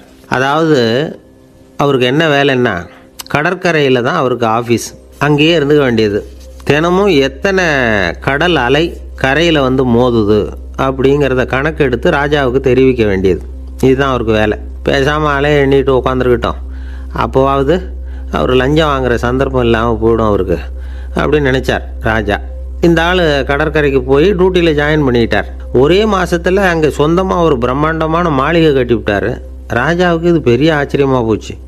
அலையை என்ற வேலையில் அந்த ஆள் எப்படி பணம் சம்பாதிச்சார் அப்படின்னு விசாரித்து பார்த்தார் அக்கம் பக்கத்தில். அந்த ஆள் என்ன பண்ணியிருக்கிறாருன்னா, கடற்கரையில் போய் பொறுப்பை ஏற்றுக்கிட்ட உடனே அங்கே இருந்த மீனவர்கள்கிட்ட எல்லாம் இந்த கரையில் வந்து ஒரு நாளில் வந்து மோதுகிற அலைகள் எத்தனை அப்படின்னு கேட்டிருக்காரு. அது எப்படிங்க தெரியும்னு இருக்காங்க அவங்க. தினமும் அந்த எண்ணிக்கை தெரியணும். நம்ம ராஜாவுக்கு தினமும் அறிக்கை அனுப்பணும், டெய்லி ரிப்போர்ட்டு. தவறுனா நீங்கள் இந்த கடலில் போய் மீன் பிடிக்கிறதுக்கு ராஜாவோட அனுமதி கிடைக்காது அப்படின்ட்டுருக்காரு. உடனே மீனவர்களும் பயந்து போட்டாங்க. கடலுக்கு போகிறதுக்கு அனுமதி இல்லைன்னா பட்டினி கிடக்கிறது மாதிரி ஆகிடுமே. மெதுவாக அந்த ஆளுகிட்ட போனாங்க. காதோட காதாக சொன்னாங்க, ஐயா, எங்களால் வந்து கடல் அலையை வந்து எண்ண முடியாது. தினமும் எங்களால் முடிஞ்சதை உங்களுக்கு பணமாக கொடுத்துட்றோம். நீங்கள் தான் ராஜா கிட்ட சிபாரிசு பண்ணி நாங்கள் தொடர்ந்து மீன் பிடிக்கிறதுக்கு அனுமதி வாங்கி கொடுக்கணும் அப்படின்னு வேண்டிக்கிட்டாங்க. பணம் தினமும் வந்து சேர ஆரம்பிச்சுட்டுது. பதவியில் மற்ற பதவியோட இந்த பதவி எவ்வளவோ மேல் அப்படின்னு நினச்சிட்டோம் அந்த ஆள். அது மட்டும் இல்லை, தயவு பண்ணி என்னை இந்த இடத்த விட்டு மாற்றி விடாதீங்க சார் அப்படின்னு வேற கேட்க ஆரம்பிச்சிட்டானா. எனக்கு இது மட்டும்தான் சார் தெரியும், இதை தவிர வேறு எதுவும் தெரியாது அப்படின்னு சொல்லிக்கிட்டே காலம் தள்ளுறவங்க ரொம்ப பேர். அவங்களெல்லாம் கஷ்டப்பட வேண்டியிருக்கும். ஒருத்தர் தன்னுடைய தொழிலில் ரொம்ப கெட்டிக்காரராக இருக்கலாம். அதுக்காக எப்பவும் அதே ஞாபகத்தில் இருந்துக்கிட்டு உலகியல் அறிவு இல்லாமல் இருந்துடக்கூடாது, அது ஆபத்து. இதுக்காக நம்ம தாத்தா பாட்டிலாம் ஒரு கதை சொல்லுவாங்களே, கேள்விப்பட்டிருக்கீங்களா? ஒரு சமயம் ஒரு 4 பேர் சேர்ந்து வெளியூருக்கு பிரயாணம் போனாங்களாம். அந்த 4 பேர் எப்படி தெரியுமா? ஒருத்தர் வேதாந்தி, இன்னொருத்தர் சங்கீத வித்வான், 3வது ஆள் வைத்தியர், 4வது ஆள் ஜோசியர். இவங்க 4 பேரும் நண்பர்கள். அதனால் சேர்ந்து புறப்பட்டாங்க. வழியில் ஒரு ஊரில் தங்கினாங்க. இருட்டி போச்சு. அதனால் இன்றைக்கி ராத்திரி இங்கேயே தங்கி இருந்துட்டு நாளைக்கு புறப்படலாம் அப்படின்னு தீர்மானம் பண்ணாங்க. சாப்பாட்டுக்கு என்ன பண்ணுறது? அங்கேயே கடத்தெருவுக்கு போய் சாமான்லாம் வாங்கியாந்து சமைச்சு சாப்பிட்லாம்னு முடிவு பண்ணாங்க. 4 பேர் இருக்கிறதுனால ஆளுக்கு ஒரு காரியமாக செய்யலாம் அப்படின்னு வேலையை பிரிச்சுக்கிட்டாங்க. வைத்தியர் கரிகாய் வாங்க போனார், வேதாந்தி எண்ணெய் வாங்க போனார், ஜோசியர் பலசரக்கு வாங்க போனார், சங்கீத வித்வானுக்கு சமைக்கிற வேலை. எல்லாம் சரி. ஆனால் நடந்தது என்ன தெரியுமா? கடைத்தெருவுக்கு காய்கறி வாங்க போனார்ல வைத்தியர், அங்கே போய் மார்க்கெட்டில் பார்த்தார். ஒவ்வொரு கரிகாயாக எடுத்து பார்த்தார். இது பித்தம், உடம்புக்கு ஒத்துக்காது, இது வாயு, உடம்பு ஒத்துக்காது அப்படின்னு ஒவ்வொன்றா தள்ளினார். கடைசியில் ஒன்றுமே தேரல. வெறுங்கையோடு திரும்பி வந்துக்கிட்டு இருக்கிறார். எண்ணெய் வாங்க போனார் வேதாந்தி, அவர் ஒரு தொன்னையில் எண்ணெயை வாங்கினார். பேசாமல் அதை எடுத்துகிட்டு வர வேண்டியது தானே, முடியல. அவருடைய வேதாந்த மூளை சிந்திக்க ஆரம்பிச்சுட்டுது. இந்த தொன்னைக்கு எண்ணெய் ஆதாரமா அல்லது எண்ணெய்க்கு தொன்னை ஆதாரமா அப்படிங்கிற ஆராய்ச்சியில் இறங்கினார். என்னாச்சு தெரியுமா? அப்படி கவுத்து பார்த்தார். வாங்கின எண்ணெய் பூராவையும் வழியில் கொட்டிவிட்டு வெறும் தொன்னையோடு சேர்ந்தார். பலசரக்கு வாங்க போனார் ஜோசியர். அவர் ஒரு வழியில் பார்த்தாரு. வழியில் வந்தவங்களெல்லாம் அங்கங்கே ஒரு மரத்தடியில் உட்கார வச்சு அவங்களுக்கெல்லாம் ஆர்வம் சொல்ல ஆரம்பிச்சிட்டார். அப்படி ஒவ்வொருத்தராக சொல்லி முடிச்சுட்டு கடத்தருக்கு போய் சேர்ந்தார். இவர் அங்கே போய் சேர்றதுக்குள்ளே ரொம்ப நேரம் ஆகிட்டுது. கடையெல்லாம் பூட்டிவிட்டு போயிட்டாங்க. என்ன செய்கிறது? அவரும் வெறுங்கையோடு திரும்பி சேர்ந்தார். சரி, இவங்க கதை தான் இப்படி ஆச்சு. அங்கே சமைக்கிறதுக்காக உட்காந்துருந்தார் சங்கீத வித்வான். அவர் கதை என்னாச்சு தெரியுமா? அங்கே அவர் அடுப்பை பற்ற வச்சு ஒலையை கொதிக்க வச்சார். அதாவது ஒரு பானையில் தண்ணியை ஊற்றி அடுப்பில் வச்சார். அது கொதிக்க ஆரம்பிச்சிது. தண்ணி கொதிக்கிற சத்தம் இருக்குதுல்ல, அது இவருக்கு தாளம் போடுறது மாதிரி இருந்தது. ஒரே குஷி, பாட ஆரம்பிச்சிட்டார். பாடிக்கிட்டே உற்சாகமாக கையில் இருந்த கரண்டியால் அந்த பானையில் தட்டினார், தாளம் போடுறதா நினச்சிக்கிட்டு. அவ்வளவுதான், பானை பட்டுன்னு உடஞ்சி போச்சு. தலையில் கையை வச்சுக்கிட்டு அவரும் உட்காந்துட்டார். எந்த தொழில் தெரிஞ்சாலும் சரி, அதை புத்திசாலித்தனமாக பயன்படுத்த தெரியலன்னா ஆபத்து தான். அதுக்காக தான் இந்த கதை. ஒரு பஸ்ஸு டிரைவர் ரொம்ப கெட்டிக்காரரு. பஸ்ஸை ரொம்ப திறமையாக ஆபத்து இல்லாமல் ஓட்டினதுக்காக பரிசுலாம் வாங்கினவர். அவரே ஒரு படகு ஓட்டுறதுக்காக அழைச்சிட்டு போயிருக்கிறாங்க, மோட்டார் படகு. அதையும் ரொம்ப திறமையாக தான் ஓட்டிகிட்டு போயிருக்கிறாரு. நடுக்கடலில் போனதும் படகு நின்று போச்சு. மோட்டாரில் ஏதோ கோளாறு. என்ன செய்யலாம் அப்படின்னு அந்த டிரைவரை கேட்டிருக்கிறாங்க படகுல இருந்தவங்கெல்லாம். அப்போ அவர் சொன்னாராம், கவலைப்படாதீங்க, ஒன்றும் பிரச்சனை இல்லை, எல்லோரும் கொஞ்சம் கீழே இறங்கி பின்னாடி தள்ளுங்க, மோட்டார் ஸ்டார்ட் ஆகிடும் அப்படின்னாராம். ஒரு ஊரில் ஒரு இளைஞன் இருந்தான். ஒரு நாள் அவன் ஒரு குருவை தேடிட்டு புறப்பட்டான். ஊரை விட்டு வெளியில் போனான். போகிற வழியில் ஒரு காடு. அந்த காட்டில் ஒரு மரத்தடியில் ஒரு பெரியவர் உட்காந்துருக்கிறார். அமைதியாக மௌனமாக அவர் அமர்ந்திருக்கிறார். இந்த பெரியவரை விசாரிக்கலாம், குருவை தேடி கண்டுபிடிக்கிறதுக்கு இவர் ஏதாவது ஒரு வழி சொல்லி கொடுப்பார் அப்படின்னு நினச்சிக்கிட்டு அவரை நெருங்கினான். ஐயா, எனக்கு ஒரு குரு தேவை, எங்கே கிடைப்பார், அவரை எப்படி அடையாளம் கண்டுபிடிக்கிறது, அதை பற்றி ஏதாவது விவரம் சொன்னீங்கன்னா நான் கண்டுபிடிச்சிக்குவேன் அப்படின்ட்டுருக்கான். பெரியவர் நிமிர்ந்து பார்த்தார். தம்பி, அது ரொம்ப சுலபம். அவர் வயசானவராக இருப்பார், என்னை விட சுமார் 30 வயசு அதிகமாக இருக்கும். அவர் ஒரு மரத்தடியில் தான் உட்காந்துருப்பார் அப்படின்ட்டுருக்கான். சரிங்க பெரியவரே, அது என்ன மாதிரியான மரம், எப்படி இருக்கும் அப்படின்னு கேட்டிருக்கான். பெரியவர் அந்த விவரங்களையும் சொல்லியிருக்கிறாரு. அது மட்டும் இல்லை, சந்திக்கிற நாள், நேரம், வினாடி முதற்கொண்டு எல்லா விவரங்களையும் துல்லியமாக சொன்னாராம். இவ்வளவு விவரங்களை இவரால் எப்படி சொல்ல முடியுது அப்படின்னு இவனுக்கு ஆச்சரியம். இருந்தாலும் அந்த பெரியவர் கடைசியாக ஒரு விவரம் சொன்னார். அது என்ன தெரியுமா? எப்படியும் நீ அவரை சந்திக்கிறதுக்கு ஒரு 30 வருஷம் ஆகும் அப்படின்னு சொல்லிவிட்டாராம். ரொம்ப நன்றிங்க பெரியவரே அப்படின்னு சொல்லிவிட்டு அந்த இளைஞன் புறப்பட்டுருக்கான். இப்போ அவனுக்கு குரு பற்றின விவரம் எல்லாம் கிடச்சிட்டுது, சந்திக்கிற நேரமும் தெரிஞ்சுட்டுது. ஆனால் 30 வருஷம் அவரை தேடி அலைய வேண்டியிருக்குமே. அவன் தேட ஆரம்பித்தான். காடு மலை எல்லாம் சுற்றி அலைஞ்சான். பல வருஷங்கள் தேடினான், அழுத்து போயிட்டான். கடைசியில் அவனுக்கும் வயசாகிட்டுது. கடைசியில் தன்னுடைய சொந்த ஊருக்கே திரும்பி போய்கிட்டு இருந்தான். அங்கே ஒரு மரத்தடியில் அவன் தேடிக்கிட்டு இருந்த குருநாதர் கிடைச்சார். யார் அவருன்னா, 30 வருஷத்துக்கு முன்னாடி வழி சொல்லி கொடுத்தாருல அதே பெரியவர். அவருக்கு இப்போ 30 வயசு அதிகமாக இருந்தது. அதே மரம், அன்னைக்கு பெரியவர் சொன்ன அடையாளம் இப்போ பொருத்தமாக இருந்தது. இப்போ அந்த பெரியவர் சொன்னார், சரியாக வந்து சேர்ந்துட்ட, வா, உனக்காக தான் நான் இவ்வளவு காலமும் காத்துக்கிட்டு இருந்தேன் அப்படின்னாராம். என்ன சொல்கிறீங்கன்றிருக்கான். 30 வருஷத்துக்கு முன்னாடி என்கிட்ட வந்தியே, அப்போவே என் காலம் வந்து முடிஞ்சு போயிருந்தது. அப்போவே என்ன உனக்கு அடையாளம் தெரியல, அதனால் இவ்வளவு காலம் உனக்காக காத்துட்ருக்கும்படி ஆகிட்டுது அப்படின்னாராம். ஐயா, அப்போவே நீங்கள் சொல்லியிருக்கலாமே, இதுதான் 30 வருஷம் கழித்து நீ சந்திக்க போகிற இடம், நான் தான் உன்னுடைய குரு அப்படின்னு சொல்லியிருக்கலாமே அப்படின்ட்டுருக்கான். அந்த பெரியவர் சிரிச்சுக்கிட்டே இதுக்கு பதில் சொன்னாராம். நான் எவ்வளவோ விவரமாக தான் சொன்னேன், நீ சரியாக புரிஞ்சிக்கல. காரணம், அப்போது நீ போதுமான அளவுக்கு பக்குவம் பெற்றிருக்கவில்லை, அதனால் புரியும் சக்தி இல்லாமல் போயிட்டுதப்போ 30 ஆண்டு காலம் நீ அலைஞ்சி தெரிஞ்சிருக்கிற, அது காரணமாக இப்போ உனக்கு அந்த பக்குவம் வந்துட்டுது, அதனால தான் அடையாளம் காண முடிஞ்சுது, நானே உன்னுடைய குரு அப்படின்னாராம். இதிலேருந்து என்ன தெரியுதுன்னா, ஆன்மீகத்தில் மாணவனாக சேர்றதுக்கு கூட ஒரு பக்குவத்தன்மை தேவைப்படுது. ஒரு பெரிய ஞானி, அவர்கிட்ட சீடனாக இருக்க ஒருத்தன் வந்தான், எதிரில் நின்னான். ஞானி அவனை வெகு நேரம் உற்று பார்த்தார். அப்புறம் சொன்னார், சீடனாக இருக்கிறது ரொம்ப சிரமம்னார். நான் தயாராக இருக்கிறேன்னா. அது இன்னமும் சிரமமாச்சே, இங்கே வந்து குருவாக இருக்கிறது மட்டுமே சுலபம் அப்படின்னாராம். அப்படின்னா நான் குருவாகவே ஆயிடுறேன் அப்படின்னானா. இது போலவே இந்த காலத்தில் கதை ஒன்று உண்டு.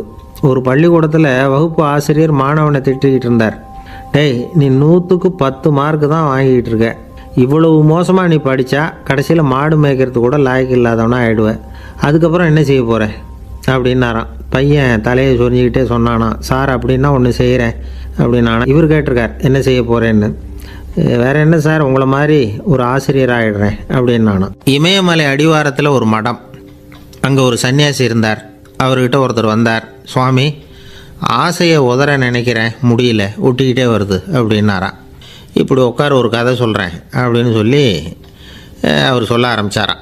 அவர் சொன்ன கதை என்னென்னா, ஒரு ஊரில் ஒரு ஆள் இருந்தான். அவன் பேர் குப்புசாமி. அவன்கிட்ட எப்பவும் ஒரு பழைய தொப்பி இருக்கும், விடவே மாட்டான். அதனால் அவனை எல்லோரும் தொப்பி சாமி அப்படின்னு தான் கூப்பிடுறது வழக்கம். ஒரு புது தொப்பி வாங்கிக்கப்படாதாப்பா அப்படின்னு நண்பர்கள்லாம் சொல்லி பார்த்தாங்க. பணத்துக்கு எங்கே போவேன் அப்படின்னு விட்டானா. பணம் வச்சுருக்கான், செலவு பண்ண மனசு வரல, மகா கஞ்சன். பழைய பாட்டில்கள்லாம் வாங்கி விற்றுக்கிட்டு இருந்தான். அப்படி ஒரு தடவை பழைய கண்ணாடி சாமான்களை ஏலத்தில் எடுத்தப்போ அதில் ஒரு அருமையான சென்ட்டு பாட்டில் கிடச்சிது. உடனே ஒரு ஐடியா பண்ணான். அந்த சென்ட்டை வந்து சின்ன சின்ன பாட்டில்களில் அடைச்சி ஜன்னல் ஓரமாக அடுக்கி வச்சுட்டான். அதை விற்றா நிறைய பணம் கிடைக்குமே, அதனால். இதுக்கு இடையில் ஒரு நாள் அவன் வந்து அப்படியே உட்காந்துருந்தான். அந்த நேரம் நண்பன் வந்தான். ஏண்டா, உன் பழைய தொப்பியை மாற்றப்படாதா, ஊரில் எல்லோரும் கேலி பேசுகிறாங்களே ஒன்று தொப்பி சாமின்னு அப்படின்னு சொல்லி கேட்டிருக்கான். இந்த சென்ட்டு பாட்டில் விற்றதும் பணம் வரும், அதுக்கப்புறம் பார்க்கலாம் அப்படின்னு நானா. இவன் சரி வா, நீச்சல் குளத்துக்கு போயிட்டு வருவோம் அப்படின்னு கூப்பிட்ருக்கான் நண்பன். 2 பேரும் போனாங்க. அதே நேரம் அந்த ஊர் நீதிபதியும் அங்கே குளிக்க வந்தாராம். அவர்கிட்ட இருந்தது விலை வசந்த ஒரு புது தொப்பி. அதை அங்கே இருந்த ஸ்டாண்டில் மாட்டிவிட்டு குளிக்க போனார். இதுக்கிடையில் குப்புசாமி குளிச்சுட்டு வந்தான். அவனுடைய பழைய தொப்பியை காணலை. அந்த புது தொப்பியை பார்த்தா இது நண்பனுடைய வேலை தான் அப்படிங்கிறதாக புரிஞ்சுக்கிட்டு அதை எடுத்து மாட்டிகிட்டு வந்துட்டான். நீதிபதி குளிச்சுட்டு வந்து பார்க்குறாரு, தொப்பியை காணும். போலீஸில் புகார் கொடுத்தார். அவங்க வந்து தேடினாங்க. ஒரு மூலையில் பழைய தொப்பி கிடச்சிது. அடடா, இது நம்ம குப்புசாமியோட தொப்பி இல்லையா அப்படின்னு நானா ஒருத்தன். உடனே அவன் வீட்டுக்கு தேடிட்டு போயிருக்காங்க. அங்கே போய் பார்த்தா புது தொப்பி அங்கே இருக்குது. உடனே அவனுக்கு 1000 ரூபா அபராதம் போட்டாங்களாம். அவன் பணத்தை கட்டிவிட்டு ரொம்ப எரிச்சலோடு வீட்டுக்கு வந்தான். பழைய தொப்பி கண்ணில் பட்டுது. மறுபடியும், உன்னால் தானே எனக்கு 1000 ரூபா நஷ்டம் அப்படின்னு சொல்லி அதை எடுத்துக்கிட்டு அப்படி போயிருக்கான். அந்த ஊர் குளத்தில் வீசி எரிஞ்சிட்டு வந்துட்டான். அது மீன் பிடிக்கிற ஒருத்தன் கையில் சிக்கிச்சு. அவன் வர்ற வழியில் அதை எடுத்து வேகமாக வீசி எறிஞ்சான். அது நேராக குப்புசாமி வீட்டு ஜன்னல் வழியாக உள்ளே வந்து இந்த சென்ட்டு பாட்டில்கள் மேலே விழுந்து எல்லாம் உடஞ்சி நொறுங்கி போச்சு. குப்புசாமி பார்த்தான். தோட்டத்தில் ஆழமாக ஒரு குழியை வெட்டினான். அந்த தொப்பியை போட்டான், மூடிவிட்டான். இதை அடுத்த வீட்டுக்காரன் பார்த்தான். ஏதோ புதையல் தான் வச்சுருக்கான் போல இருக்குன்னு நினச்சான். போலீஸில் போய் புகார் கொடுத்துட்டான். மறுபடியும் போலீஸ் குழியை தோண்டினாங்க. பழைய தொப்பி மறுபடியும் வெளியில் வந்தது. எல்லோரும் சிரிக்கிறாங்க. அன்னைக்கு ராத்திரியே அந்த தொப்பியை எடுத்துக்கிட்டு நேராக புறப்பட்டான். ஒரு கல்லில் அதை சேர்த்து கட்டி குடிநீர் தொட்டி இருக்கும்ல, அதில் போட்டுட்டு வந்துட்டான். இனிமேல் என்ன பண்ணும் பார்ப்போன்னு. ஒரு நாள் திடீர்னு குழாயெல்லாம் அடைப்பட்டு போச்சு. மாநகராட்சி அலுவலர்கள் வந்து என்னன்னு பார்த்தா அந்த பழைய தொப்பி குழாயை அடைச்சிக்கிட்டு இருக்குது. இது குப்புசாமியோட தொப்பிங்கிறது தான் எல்லாருக்கும் தெரியுமே. உடனே குடிநீரை வந்து பாழாக்கணத்துக்காக குப்புசாமிக்கு கோர்ட்டு 2500 ரூபா அபராதம் போட்டுவிட்டுது. அதையும் கட்டிவிட்டு வெளில வந்தான். கடைசியாக முடிவு பண்ணான். ஒரு நெருப்பு குச்சியை கிழிச்சான். தொப்பியை கொளுத்தினான். எரிஞ்சுது. எடுத்து வெளில எரிஞ்சான். கொஞ்ச நேரத்தில் தீ அணைப்பு படம் வந்துட்டுது. ஆமாம், இவன் எடுத்து எரிஞ்சது வெளியில் விழுந்து வீட்டு கூரையே பற்றிக்கிட்டு எரிய ஆரம்பிச்சுட்டுது. அவனோட பணத்தாசையும் அதோடு சேர்ந்து எரிஞ்சு போச்சான். இப்படி ஒரு கதை. இந்த கதையை சொல்லி முடித்தார் அந்த இமயமலை அடிவாரத்தில் இருந்த சன்னியாசி. இப்போ அந்த குப்புசாமி எங்கே இருக்கிறான்னு கேட்டார் எதிரில் இருந்தவர். இதோ உன் எதிரிலே இருக்கிறான், நான் தான் அந்த குப்புசாமி அப்படின்னாரான் அந்த சன்னியாசி. அந்த குப்புசாமி கிட்ட இருந்தது மாதிரி ஒரு பழைய தொப்பி நம்ம ஒவ்வொருத்தர்கிட்டையும் உண்டு. அதை எப்படி தொலைக்கிறதுன்னு தெரியாமல் தடுமாறிக்கிட்டு இருக்கிறோம். அது என்ன தொப்பிங்கிறீங்களா? அதுதான் நம்மை சூழ்ந்திருக்கிற மாயை அப்படிங்கிறார் சுவாமி சின்மயானந்தர். மெய்ஞானம் கிடைக்கிறப்போ மாயை எரிஞ்சு போகும் அப்படிங்கிறது அவருடைய கருத்து. நம்மால் ஒருத்தர் வேகமாக ஓடி வந்தார். காலில் மாட்டியிருந்த பழைய செருப்பு ரெண்டையும் ஆவேசமாக தூக்கி ஒரு கிணத்துல போட்டுட்டு வெறுங்காலோடு நடந்து வந்துக்கிட்டு இருக்கிறார். ஏன் அப்படி பண்ணீங்க அப்படின்னு கேட்டோம். அந்த செருப்புக்கு சொந்தக்காரன் பின்னாடி வந்துக்கிட்டு இருக்கிறான், அதனால் அப்படி பண்ணேன் அப்படிங்கிறார் இவர். காசியில் இருக்கிற கடவுள் காசி விஸ்வநாதர், அங்கே இருக்கிற தேவி காசி விசாலாட்சி. இவங்க ரெண்டு பேரும் ஒரு நாள் பேசிக்கிட்டு இருந்தப்போ கடவுள் சொன்னார், இந்த மனிதர்களை நாம் ரொம்பவும் நம்பிக்கையோடு தான் படைச்சிருக்கிறோம். இருந்தாலும் அவங்களுக்கு தான் நம்பிக்கை இல்லை, எதுலேயும் ஒரு உண்மையான நம்பிக்கை இல்லாமல் வாழ்ந்துக்கிட்டு இருக்கிறாங்க அப்படின்னார். என்ன அப்படி சொல்கிறீங்க? அதை பாருங்கள், எவ்வளவு பேர் காசியை தேடிட்டு கங்கையில் குளிச்சுக்கிட்டு இருக்கிறாங்க. அவங்களெலாம் நம்பிக்கை இல்லைன்னா இவ்வளவு தூரம் தேடிட்டு இங்கே குளிப்பாங்களா அப்படின்னு நாங்கள் தேவி. சரி, அதை சோதித்து பார்க்கலாம் அப்படின்னு ரெண்டு பேரும் முடிவு பண்ணிக்கிட்டாங்க. உடனே ஒரு திட்டம் போட்டாங்க.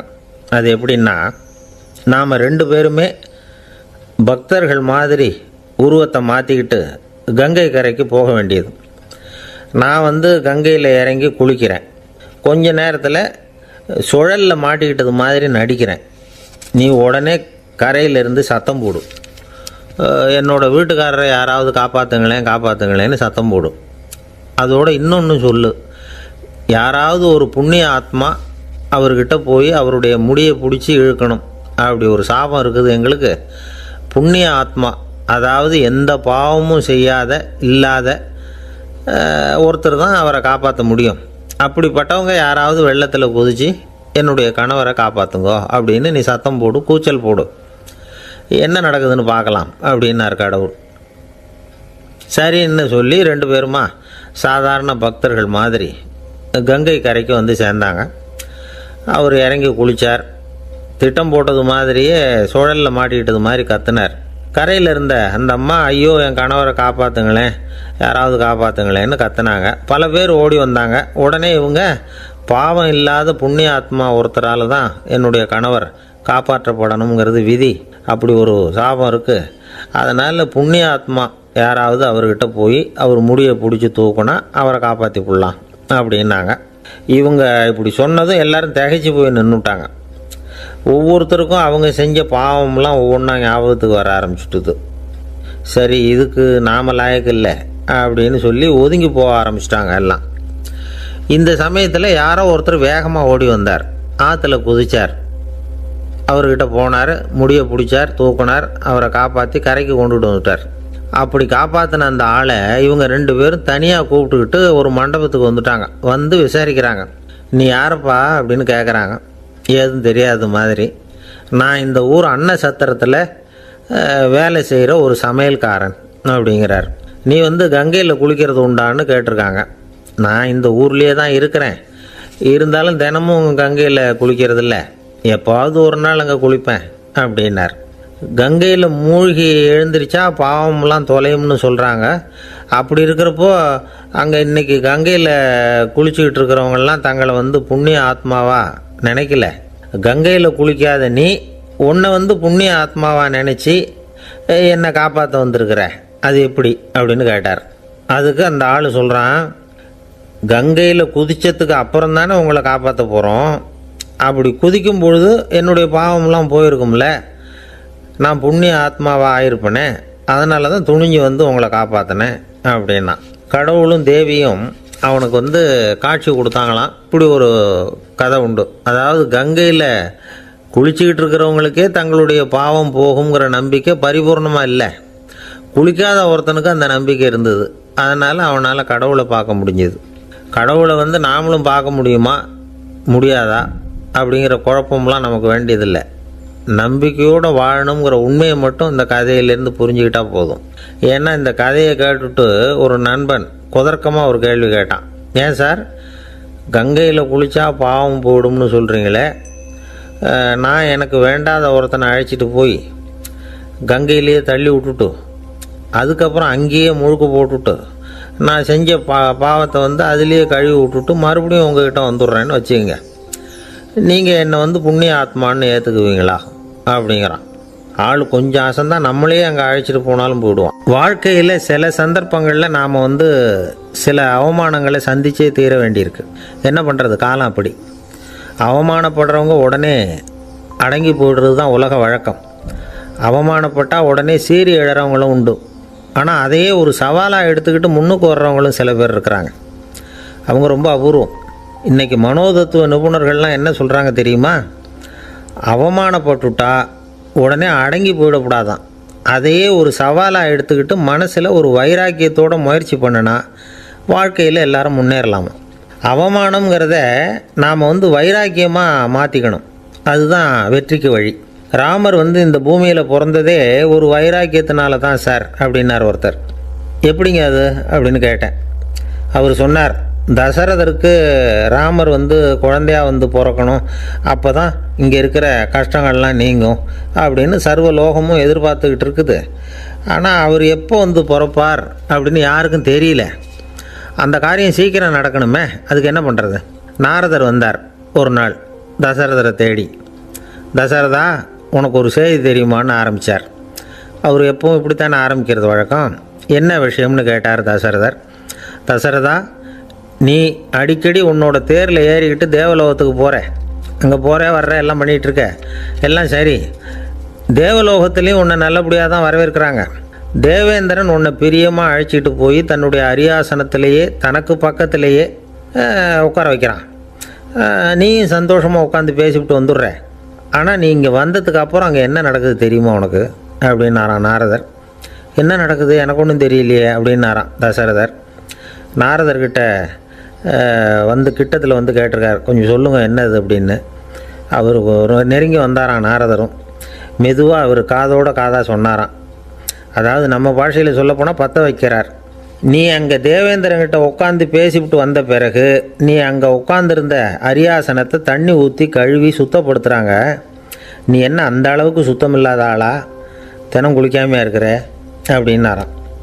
தசரதருக்கு இது ரொம்ப அவமானமாக போய்ட்டுது. அப்படியே செய்கிறாங்க அப்படின்னாராம். ஆமாம், நீ வேணும்னா நான் சொல்கிறது உண்மையா இல்லையா அப்படின்னு சோதனை பண்ணி பார்த்துக்கோ அப்படின்னாரான் நாரதர். உடனே தசரதர் இதுக்காகவே புறப்பட்டு தேவலோகம் போனார். அங்கே வழக்கம் போலவே இவரை கூப்பிட்டு உட்கார வச்சு பேசிக்கிட்டு இருந்தான் தேவேந்திரன். கொஞ்ச நேரம் பேசிக்கிட்டு இருந்துட்டு சரி நான் கிளம்புறேன்னு புறப்பட்டார். சரி, அவனும் வாசல் வரைக்கும் வழி அனுப்பி வச்சுட்டு உள்ளே போயிட்டான். தசரதர் வெளியில் கொஞ்சம் நேரம் மறைஞ்சி இருந்துட்டு மெதுவாக உள்ளே எட்டி பார்த்தார் என்ன நடக்குதுன்னு. நாரதர் சொன்னது உண்மைதான். தசரதர் உட்காந்துருந்த ஆசனத்தை அங்கே 2 தேவர்கள் கழுவி சுத்தப்படுத்திக்கிட்டு இருக்கிறாங்க. தசரதரால் இதை தாங்கிக்க முடியல. அவருக்கு ரொம்ப அவமானமாக போச்சு. நேராக கிடுகிடுன்னு தேவேந்திரங்கிட்டே போனார். நான் உட்காந்துருந்த இருக்கையே சுத்தம் பண்ணுறியே, நான் என்ன அந்த அளவுக்கு பாவியா அப்படின்னு கேட்டார். ரொம்ப கோபமாக கேட்டார். தசரதரே, மனுஷனுக்கு 3 கடன்கள் உண்டு. தேவ கடன், ரிஷி கடன், பித்ரு கடன். இதை தீர்க்காதவன் பாவியாகிறான். இதில் மகனை பெறுவதால் தான் பித்ரு கடன் தீரும். உனக்கு மகன் கிடையாது, அதனால் நீ பாவி ஆகிற. பாவி உட்காந்துருந்த இடம்ங்கிறதுனால அதை சுத்தம் செய்ய வேண்டியது எங்கள் கடமை அப்படின்னு நானும் தேவேந்திரன். இந்த இடத்துல தசரதருக்கு ஏற்பட்ட அவமானம் ஒரு வைராக்கியமாக மாறிச்சு. தேவேந்திரனே கேட்டுக்கோ, ஒரு மகனை பெற்ற பிறகு தான் இந்த சபையில் மறுபடியும் அடி எடுத்து வைப்பேன் அப்படின்னு சொல்லிவிட்டு போயிட்டாரான். போய் புத்திர காமேஷ்டி யாகம் பண்ணார். புத்திரர்கள் பிறந்தார்கள். இந்த கதையில் உள்ள கருத்து என்னென்னா, தேவேந்திரன் தசரதரை அப்படி அவமானப்படுத்தலைன்னா அவருக்கு இப்படி ஒரு வைராக்கியம் பிறந்திருக்குமா யோசித்து பார்க்கணும். நமக்கு ஏற்படுகிற சில அவமானங்களையும் வைராக்கியமாக மாற்றிக்குவோம். அப்படி மாற்றிக்கிட்டோம்னா வாழ்க்கையில் முன்னேறலாம். நம்ம ஆளுங்க சில பேர் அவமானத்தை வைராக்கியமாக மாற்றிக்கிறது எப்படி தெரியுமா? நம்மக்கிட்ட ஒரு பையன் சொன்னான், எங்கள் அப்பா என்னை எல்லாருக்கும் முன்னாடி வச்சு திட்டிவிட்டார், பொறுப்பு இல்லாமல் ஊர் சுற்றுறேன்னு சொல்லி அவமானப்படுத்தி விட்டார். இனிமேல் நீ என் முகத்திலேயே முழிக்காதரா போடான்னு வேற சொல்லிவிட்டார். எனக்கு ரோஷம் வந்துட்டுது. அந்த அவமானத்தை வைராக்கியமாக மாற்றிக்கிட்டேன். அன்னையிலேருந்து அவர் முகத்திலேயே முழிக்கிறது இல்லை அப்படின்னா. அப்படியான்னு கேட்டோம். ஆமாங்க, அவர் வீட்டில் இல்லாத நேரமாக பார்த்து உள்ள சமையல் கட்டுக்கு போய் சாப்பிட்டுட்டு நைஸாக வெளியில் வந்துடுவேன் அப்படிங்கிறான் அவன். ஜவஹர்லால் நேரு பிரதமராக இருந்த சமயம் அவர் ஒரு தடவை சென்னைக்கு வந்திருக்கிறார். இங்கே சில முக்கிய நிகழ்ச்சிகளில் கலந்துக்கிறதுக்காக வந்திருந்தார். ஆளுநர் மாளிகையில் ஒரு நாள் ராத்திரி தங்கி மறுநாள் புதுடெல்லி புறப்படுறதாக ஏற்பாடு. நிகழ்ச்சியிலெல்லாம் முடிச்சுக்கிட்டு ஆளுநர் மாளிகையில் தங்கியிருக்கிறார். அன்றைக்கு இரவு படிக்கிறதுக்கு ஒரு முக்கியமான புத்தகம் அவருக்கு தேவைப்பட்டது. அந்த சமயத்தில் உலக அளவில் ஒரு முக்கியமான பொருளாதாரம் சம்பந்தமான ஒரு புத்தகம் வெளியாகி இருக்கிற விஷயம் அவருக்கு தெரியும். அந்த புத்தகம் மெட்ராஸுக்கு வந்திருக்குமா, அது இங்கே கிடைக்குமா அப்படின்னு விசாரிச்சிருக்கிறார் நேருஜி. அவர் இப்படி கேட்ட உடனே அங்கே இருந்தவங்கெல்லாம் ரொம்ப பரபரப்பாக செயல்பட ஆரம்பிச்சுட்டாங்க. முக்கியமான இடங்கள்ல எல்லாம் விசாரிச்சிருக்கிறாங்க அந்த புத்தகம் உங்ககிட்ட இருக்கான்னு. சென்னையில் உள்ள கன்னிமாரா நூல் நிலையத்துக்கு எப்படியும் அந்த புத்தகம் வந்திருக்கணும் அப்படின்னு ஒரு நம்பிக்கை. அங்கே விசாரித்தாங்க. அந்த புத்தகம் 2 நாளைக்கு முன்னாடி தான் அங்கே வந்திருக்குது அப்படிங்கிற விஷயம் தெரிஞ்சுது. உடனே எல்லோரும் அங்கே ஓடினாங்க. அவங்களுக்கு இன்னொரு சந்தேகம். புத்தகம் வந்திருக்கு சரி, அது இந்த சமயத்தில் வேறு யாரும் படிக்கிறதுக்கு எடுத்துகிட்டு போயிருக்கக்கூடாதே அப்படிங்கிற சந்தேகம் இருந்தாலும் மனசுக்குள்ளே ஒரு தைரியம். இப்படி ஒரு புத்தகம் வெளிவந்திருக்கிற விஷயமே நேருஜி சொல்லி தான் நமக்கே தெரியும். அதுவும் இல்லாமல் உலக பொருளாதாரம் சம்பந்தமான ஏதோ ஒரு புத்தகம் அது. அதை போய் இந்த நேரத்தில் அவ்வளவு ஆர்வமாக யார் எடுத்துகிட்டு போயிட போகிறாங்க அப்படிங்கிற தைரியம். இந்த தைரியத்தோடு அந்த நூல் நிலையத்துக்கு ஓடினாங்க. புத்தகத்தை தேடினா அது கிடைக்கல. யாரோ எடுத்துகிட்டு போயிருக்கிறாங்க. நேருவுக்கு மட்டுமே தெரிஞ்சிருந்த அந்த புத்தகம் பற்றின விஷயம் சென்னையில் வேற ஒருத்தருக்கும் தெரிஞ்சிருக்குது. உடனே எல்லாரும் பரபரப்பாக அந்த அதுக்குன்னு இருக்கிற ரிஜிஸ்டர் இருக்குல்ல, பதிவேடு, அதை புரட்டி பார்க்குறாங்க யார் எடுத்துகிட்டு போகிறாங்கன்னு தெரிஞ்சுக்கிறதுக்காக. எடுத்துகிட்டு போனவங்க அதில் கையெழுத்து போட்டிருப்பாங்கல்ல, அதை பார்த்து யாருன்னு தெரிஞ்சுக்கலாம் அப்படிங்கிறதுக்காக தான் அதை புரட்டுறாங்க. அதோ அந்த புத்தகத்தோட பேர் பக்கத்தில் அதை எடுத்துக்கிட்டு போனவங்க கையெழுத்து உத்து பார்க்குறாங்க எல்லாரும். அதில் போட்டிருக்குது பேர் CN அண்ணாதுரை அப்படின்னு எழுதியிருந்தது. அவர் தான் பேரறிஞர் அண்ணா. நேரு படிக்க விரும்பின ஒரு புத்தகத்தை அதே நேரம் படிக்க விரும்பின இன்னொரு தலைவர் இவர். படிக்கிறதுல அவருக்கு இருந்த ஆர்வத்தை நாம் தெரிஞ்சுக்கணும்னா அதுக்கு எவ்வளவோ சம்பவங்கள் இருக்குது. கடைசி காலத்தில் அவர் அடையாறு மருத்துவமனையில் படுத்திருக்கிறார். அவருக்கு ஒரு முக்கியமான அறுவை சிகிச்சை செய்ய வேண்டியிருக்குது அவசரமாக. அமெரிக்காவிலேருந்து டாக்டர் மில்லர் வந்திருக்கிறார். அவர்கிட்ட கேட்குறார், டாக்டர் நாளைக்கே அறுவை சிகிச்சை செய்ய போகிறீங்களா அப்படின்னு. ஆமாங்கிறார் டாக்டர் மில்லர். நாளைக்கு மறுநாள் செஞ்சுக்கிறேனே அப்படின்னாரான் அண்ணா.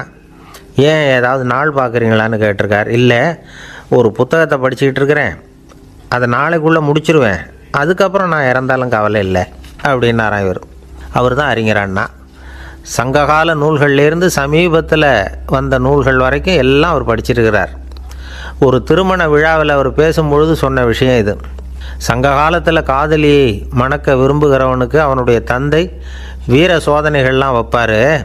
போய் புலிப்பல் கொண்டுக்கிட்டு வா, அப்போ தான் என் பொண்ணை கொடுப்பேன் அப்படின்னு சொல்லுவார். காதலன் உடனே காட்டுக்கு போவான், ஒரு புலியை கொன்று அதனுடைய பல்லை கொண்டுக்கிட்டு வருவான். அதை வீர பதக்கத்தில் பதிச்சு அவனுக்கு மாமனார் சூட்டுவார் கல்யாண சமயத்தில். இப்போலாம் காதலன் கிட்ட அப்படி சொல்ல முடியாது. இப்போலாம் காதலன்கிட்ட காட்டுக்கு போய் புலிப்பல் கொண்டுக்கிட்டு வான்னு யாராவது சொன்னால் புலி தான் மாப்பிள்ளையாக வந்து சேரும் அப்படின்னார். ஒரு கடைக்கு போனேன், 5 ரூபா பணத்தை எடுத்து கொடுத்தேன். ஒரு தினசரி பத்திரிகையை கேட்டேன். அவர் உடனே அங்கே அடுக்கி வச்சுருந்த பத்திரிகையில் ஒன்று எடுத்து என் கையில் கொடுத்தார். வாங்கிக்கிட்டேன். மீதி பணத்தை எடுத்தார். அதையும் என் கையில் கொடுக்கணும்ல, கொடுக்கல. எதிரில் இருந்த பலகையில் வச்சு எடுத்துக்க சொன்னார். எப்போவும் அவர் அப்படி தான் பண்ணுவார். நானும் எடுத்துக்கிட்டு வந்துடுவேன். இவர் ஏன் இப்படி பண்ணுறாருங்கிறது எனக்கு ரொம்ப நாளாக ஒரு சந்தேகம்.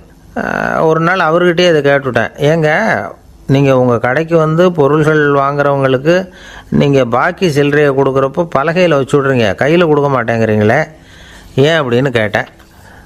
காசை கையில் கொடுத்தா நம்மக்கிட்ட இருக்கிற லட்சுமி போயிடுவா சார் அப்படின்னார். அதாவது பணம் செலவாயிடும் அப்படின்னு அர்த்தமா. இன்னொரு நண்பர், அவர் ஒரு நாள் வழக்கத்துக்கு மாறாக ரொம்ப சோகமாக உட்காந்துருக்கிறார். ஏங்க என்னாச்சு, ஏன் இப்படி கப்பலே கவிழ்ந்தது மாதிரி உட்காந்துருக்குறீங்க அப்படின்னு கேட்டேன். கப்பலே கவிழ்ந்திருந்தா கூட நான் இப்படி கவலைப்பட மாட்டேன் சார், வேறு ஒன்று நடந்து போச்சுன்னார். என்னன்னு கேட்டேன். என் உச்சந்தலையில் பல்லி ஒன்று விழுந்துட்டுதுன்னார். அதுக்காகவா இப்படி அப்படின்னு ஆச்சரியப்பட்டேன். ஆமாங்க, பல்லி உச்சந்தலையில் விழுந்தால் பலன் என்னன்னு பஞ்சாங்கத்தில் பார்த்தேன், மரணம்னு போட்டிருக்கு அப்படின்னு சொல்லிவிட்டு அவர் தொடர்ந்து கவலைப்பட ஆரம்பிச்சிட்டார். இப்படியும் ஒருத்தர், என் கூட வேலை பார்க்குற ஒருத்தர் எப்படி தெரியுமா, தினமும் வலது காலை வச்சு தான் ஆஃபீஸுக்கு உள்ளே நுழைவார். என்னைக்காவது தவறுதலாக இடது காலை வச்சு உள்ளே வந்துட்டார்னா அன்னைக்கு பூரா மனசு சங்கடப்படுவார், எந்த வேலையும் சரியாக ஓடாது. கேரம் போர்டு ஆடுற ஒருத்தர் எப்போ ஆட உட்காந்தாலும் ஸ்ட்ரைக்கரை கை தவறி கீழே விழுற மாதிரி பண்ணி அதுக்கப்புறம் அதை எடுத்துக்கிட்டு ஆட உட்காருவார்.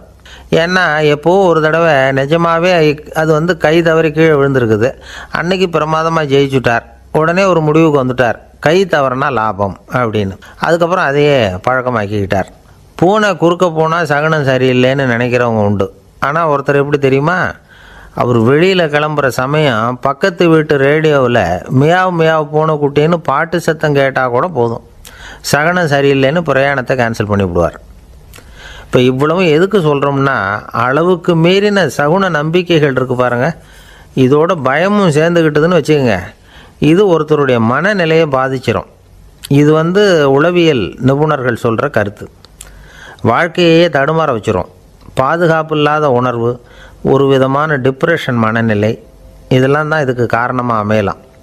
சில பேர் காய்கறி நறுக்க கத்தியை கையில் எடுத்தால் கூட நேரம் சரியாக இருக்கா அப்படின்னு பார்த்துட்டு தான் வேலையை ஆரம்பிக்கிறது வழக்கம்.